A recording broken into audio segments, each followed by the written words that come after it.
Karibu katika Book Story, elimu ya wote.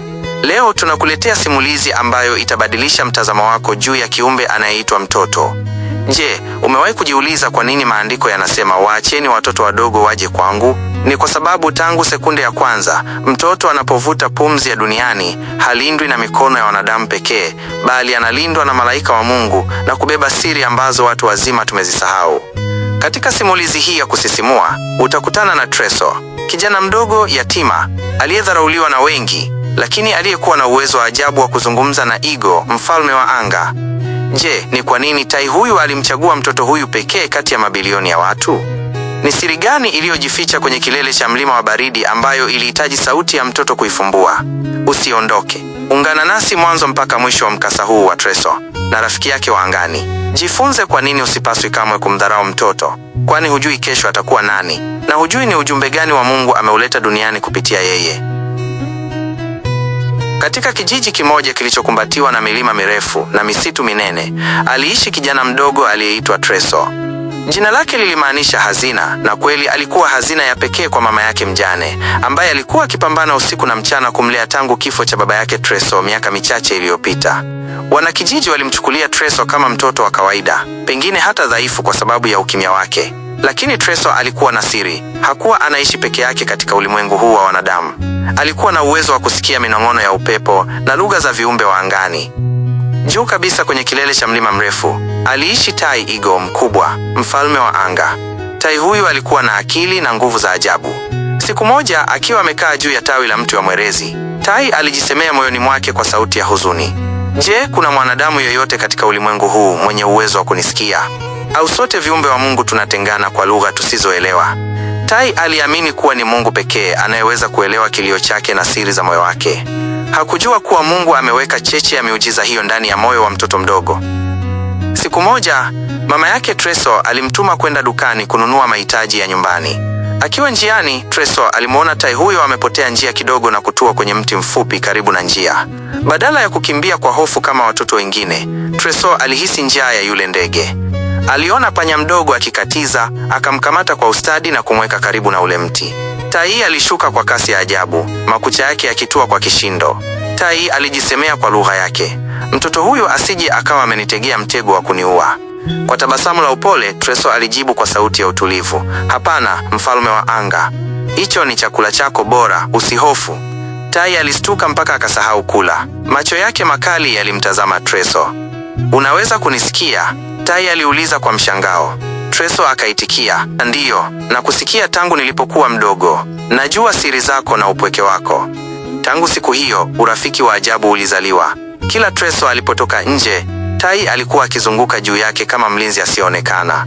Siku moja, Treso na mama yake walikuwa wakitoka mjini kurejea kijijini wakati jua likiwa limezama.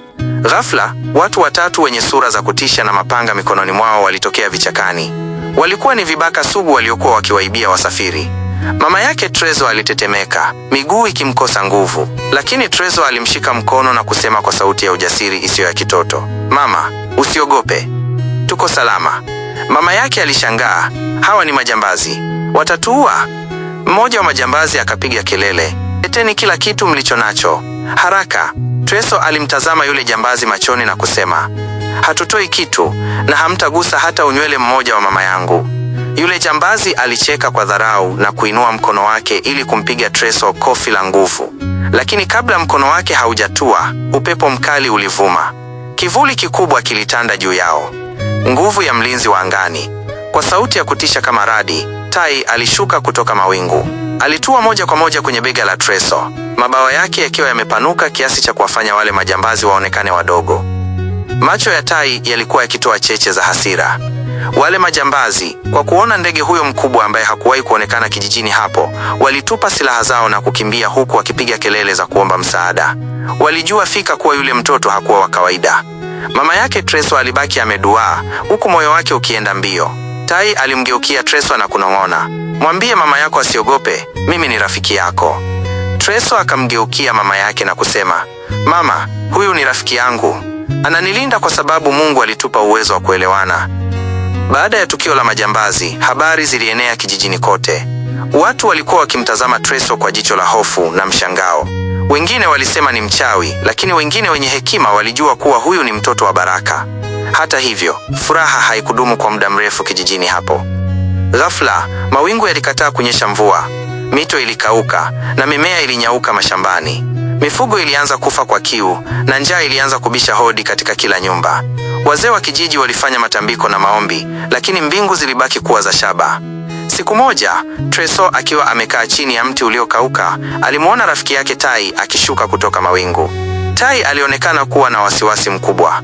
Tresor, Tai alinong'ona kwa sauti nzito, kuna kitu kibaya kimetokea kule juu ya kilele cha mlima wa baridi. Maporomoko ya mawe yameziba mdomo wa chemchemi kuu inayolisha mto wa kijiji chenu. Bila msaada, kijiji hiki kitafutika. Tresor alikimbia kwa mama yake na kumpasha habari. Mama, Tai ameniambia kwa nini maji yamekatika. Lazima twende mlimani. Wanakijiji walicheka waliposikia habari hiyo.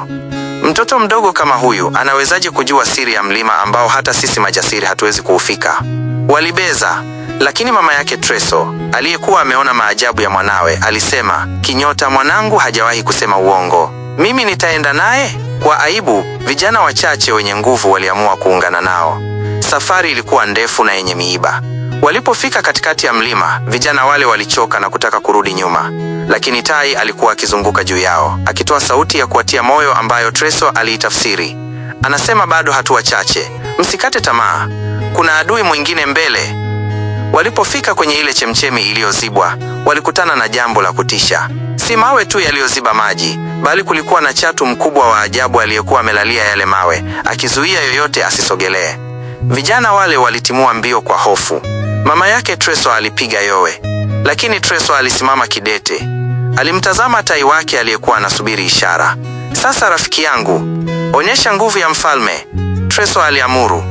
Tai alishuka kama risasi kutoka angani. Mapigano yalikuwa makali, mabawa dhidi ya magamba. Kila Tai aliposhambulia, Tresor alikuwa akimwelekeza wapi pa kugonga kwa kutumia lugha yao ya siri. Mwishowe, kwa nguvu ya ajabu, Tai alimshika yule nyoka na kumtupa mbali kwenye korongo. Kwa kutumia fimbo yake ndogo, Tresor aligusa lile jiwe kuu lililoziba maji. Kwa msaada wa kucha za Tai, walisukuma lile jiwe. Ghafla, maji baridi na safi yalianza kububujika kwa kasi, yakitiririka kuelekea kijijini. Wale vijana waliokuwa wamekimbia walirudi kwa aibu na kukuta maji yakitiririka. Walimshuhudia Tresor akiwa amesimama na Tai wake begani, wakionekana kama wafalme wa mlima ule. Waliporudi kijijini, shangwe zilikuwa za ajabu. Kila mmoja alitaka kumshika mkono Tresor. Mzee wa kijiji alisimama na kusema, leo tumejifunza somo kubwa. Tulimdharau Tresor kwa sababu ni mtoto na ni yatima. Tulifikiri hawezi kitu. Lakini Mungu ameweka ukombozi wetu ndani ya mikono ya huyu mtoto mdogo na rafiki yake wa angani. Tangu siku hiyo, hakuna mtu aliyethubutu kumnyanyasa mtoto yoyote kijijini hapo. Kila mtoto alionekana kama hazina, Tresor, akisubiri wakati wake wa kuonyesha miujiza aliyopewa na Mungu. Usikubali mtu yoyote amdharau mwanao kwa sababu ya hali yake ya sasa. Watoto ni daraja kati yetu na miujiza ya Mungu. Kila mtoto ana Tai wake ndani yake, nguvu kubwa inayohitaji tu upendo na imani yako ili ipae juu. Na hapo ndipo tunafika tamati ya simulizi yetu ya kusisimua ya Tresor na mfalme wa anga. Leo Tresor ametufunza kuwa udogo wa umbo si udogo wa akili, na umaskini wa mali si umaskini wa roho. Kumbuka, kila mwanadamu unayekutana naye, awe mkubwa au mtoto mchanga, amebeba dhumuni la kiungu ambalo jicho la kawaida haliwezi kuliona. Usidharau mbegu, kwani hujui mti utakaoota utatoa kivuli kwa watu wangapi. Hapa ni Book Story, elimu ya wote. Tunakushukuru kwa kuwa nasi kuanzia mwanzo mpaka mwisho wa mkasa huu. Tunaamini moyo wako umeguswa na mtazamo wako kwa ulimwengu umebadilika kuwa bora zaidi. Je, ungependa kuendelea kupata mikasa na mafunzo kama haya kila siku? Basi usiondoke bila kufanya jambo moja muhimu. Subscribe kwenye chaneli yetu / ukurasa wetu sasa hivi. Gusa kengele ya taarifa ili uwe wa kwanza kufungua mlango wa hekima kila tunapoweka simulizi mpya. Hapa tunajifunza, hapa tunakuwa, na hapa tunabadilisha dunia kupitia simulizi. Asante kwa kuwa sehemu ya familia hii. Mpaka wakati mwingine, kumbuka, kila mwanadamu ni kitabu chenye siri nzito.